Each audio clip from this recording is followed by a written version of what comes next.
بسم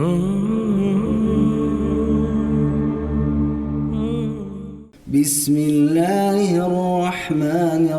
الرحيم أرأيت الذي يكذب بالدين فذلك الذي يضع اليتيم ولا يحض على طعام المسكين فويل للمصلين الذين هم عن صلاتهم ساهون الذين هم يراءون